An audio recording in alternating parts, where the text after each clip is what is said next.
Hi అండి. అందరికీ నమస్కారం. Welcome to my channel. ఈ వీడియోలో ఏపీ ప్రభుత్వ ఉద్యోగులు మరియు పెన్షనర్ల పీఆర్సీ, ఐఆర్‌తో సహా పెన్షనర్ల యొక్క ఏక్యూపీ వంటి సమస్యలపై ఆర్థిక మంత్రిని కలిసిన ఏపీ జేఏసీ. దీనికి సంబంధించిన పూర్తి వివరాలు ఈ వీడియోలో తెలుసుకుందాము. వీడియో అయితే ఎక్కడే కానీ స్కిప్ చేయకుండా ఎండ్ వరకు చూసేయండి. అప్పుడు ఇన్ఫర్మేషన్ పూర్తిగా అర్థమవుతుంది. అలాగే వీడియో చూస్తున్న ప్రతి ఒక్కరు వీడియోకి లైక్ చేయండి ఫ్రెండ్స్. ఈ వీడియోని తోటి ఉద్యోగ, పెన్షనర్ మిత్రులతో అయితే షేర్ చేయండి. కొత్తగా మన ఛానల్‌ని చూస్తున్నవారు ఇంకా ఎవరైనా సబ్స్క్రైబ్ చేసుకోకుంటే వెంటనే మన ఛానల్‌ని అయితే సబ్స్క్రైబ్ చేసుకోండి. సో, దీని ద్వారా నేను చేసే లేటెస్ట్ వీడియోస్ అన్నీ మీ వరకు రీచ్ అవుతాయి. ఇక ఆలస్యం చేయకుండా వివరాల్లోకైతే వెళ్ళిపోదాము. ఫ్రెండ్స్, ఇక విషయానికి వచ్చినట్లయితే ఆంధ్రప్రదేశ్ రాష్ట్ర రాజధాని అమరావతిలోని వెలగపూడి సచివాలయం వేదికగా రాష్ట్ర ప్రభుత్వ ఉద్యోగుల భవిష్యత్తుకు ప్రభుత్వ ఉద్యోగుల సంబంధించి ఒక అత్యంత ప్రాముఖ్యత కలిగిన సమావేశం జరిగింది. రాష్ట్ర ఆర్థిక శాఖ మంత్రివర్యులు శ్రీ పయ్యావుల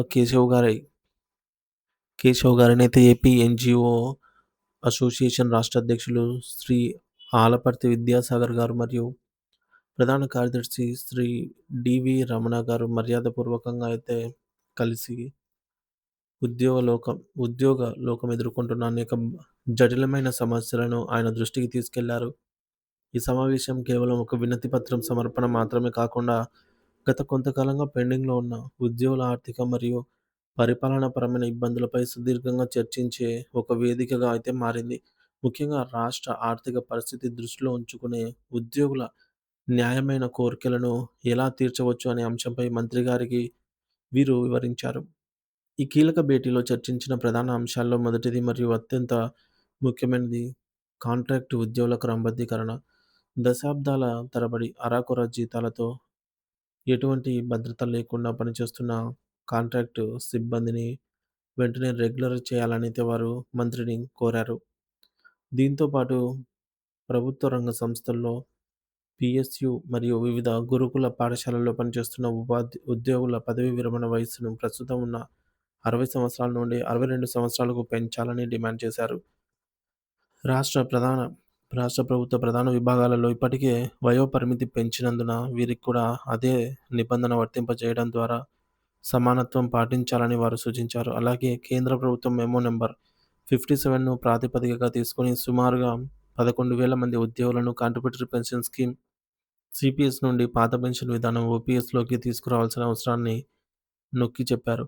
వృద్ధ పెన్షనర్ల కోసం అడిషనల్ క్వాంటమ్ ఆఫ్ పెన్షన్ వంటి ప్రయోజనాలను మెరుగుపరచాలని కూడా ఈ సందర్భంగా ఆర్థిక మంత్రికి విన్నవించారు. అయితే చర్చల ఒకవైపు సాగుతుండగానే మరోవైపు ఉద్యోగుల్లో పెరుగుతున్న అసహనం ఒక భారీ ఉద్యమానికి దారితీసేలా కనిపిస్తోంది. ఏంటంటే కొత్త వేతన సంఘం పీఆర్సీ ఏర్పాటు విషయంలో ప్రభుత్వం చూపిస్తున్న జాప్యాన్ని నిరసిస్తూ ఏపీ జేఏసీ అధ్యక్షులు ఆలపర్తి విద్యాసాగర్ గారు ఒక గంభీరమైన హెచ్చరికను జారీ చేశారు. వెంటనే పీఆర్సీని ప్రకటించకపోతే మరియు మధ్యంతర భృతి ఐఆర్ ఇవ్వకపోతే రాబోయే రోజుల్లో అసెంబ్లీ ముట్టడి కార్యక్రమానికి పిలుపునిస్తామని ఆయన స్పష్టం చేశారు. మేము ఇప్పటికే ఆర్థికంగా చాలా నష్టపోయాము. ఎన్నో ఏళ్లుగా మౌనంగా భరించాము. కానీ ఇక ఏమాత్రం సహించలేమని ఆయన ఆవేదన వ్యక్తం చేశారు.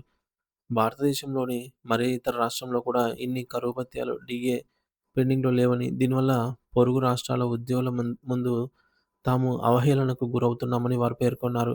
ప్రభుత్వం తక్షణమే స్పందించి పెండింగ్ బకాయిలను విడుదల చేయకపోతే రాష్ట్రంలోని 25 లక్షల మంది ఉద్యోగ, ఉపాధ్యాయ కుటుంబాలతో కలిసి ఉద్యమాన్ని ఉధృతం చేస్తామని హెచ్చరించారు. ఇదే క్రమంలో రాష్ట్ర ఆర్థిక శాఖ నుండి ఒక కీలకమైన సర్క్యులర్ మెమో స్క్రీన్ పైనైతే చూడొచ్చు. సో, ఫిబ్రవరి 16 తేదీన విడుదలైంది. ఇది ఉద్యోగుల జీతాల చెల్లింపుల విధానంలో ఒక పెద్ద మార్పును సూచిస్తోంది. ఈ ఉత్తర్వుల ప్రకారం ఆంధ్రప్రదేశ్ రాష్ట్రంలోని వివిధ శాఖల్లో పనిచేస్తున్న కాంట్రాక్టు మరియు ఔట్‌సోర్సింగ్ ఉద్యోగులందరికీ ఫిబ్రవరి 2026 నుండి వారి జీతాలను నిధి పోర్టల్ ద్వారా మాత్రమే ప్రాసెస్ చేయాలని ప్రభుత్వం ఆదేశించింది. ఇప్పటివరకు ఉద్యోగుల జీతాలను నేరుగా సీఎఫ్ఎంఎస్ ద్వారా చేసేవారు. కానీ ఇకపై నిధి పోర్టల్‌లో డేటా ప్రాసెస్ చేసిన తర్వాత మాత్రమే ట్రెజరీకి బిల్లులు సమర్పించాల్సి ఉంటుంది. ఈ కొత్త నిబంధన కేవలం సాధారణ శాఖకే కాకుండా విద్యాశాఖలో పనిచేస్తున్న మినిమమ్ టైమ్ స్కేల్ ఉపాధ్యాయులకు కూడా పార్ట్ టైమ్ లెక్చరర్లకు కూడా వర్తిస్తుందని ప్రభుత్వం స్పష్టం చేసింది. ఈ పరిణామాలన్నీ కూడా గమనిస్తుంటే ఒకవైపు ప్రభుత్వం సాంకేతికతను వాడుకుంటూ జీతాల ప్రక్రియను క్రమబద్ధీకరించాలని చూస్తుండగా, మరోవైపు ఉద్యోగ సంఘాలు తమ మౌలిక హక్కుల కోసం పోరాడుతున్నట్లు అర్థమవుతోంది.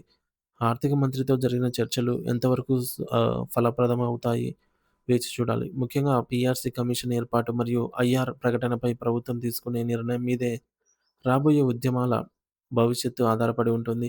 ఉద్యోగుల కష్టార్జితమైన బకాయిలను ప్రభుత్వం విడుదల చేస్తేనే వారి కుటుంబాల్లో సంతోషం నెలకొంటుందని, లేని పక్షంలో 25,00,000 మంది గళం అసెంబ్లీ సాక్షిగా గర్జిస్తుందని ఏపీ జేఏసీ నాయకత్వం చాటి చెప్పింది. రాష్ట్ర ప్రభుత్వానికి మరియు ఉద్యోగుల మధ్య ఉన్న ఈ ప్రతిష్టంభన త్వరలోనే వీడాలని ప్రతి ఒక్కరు ఉద్యోగి కూడా ఆశిస్తూ ఉన్నారు.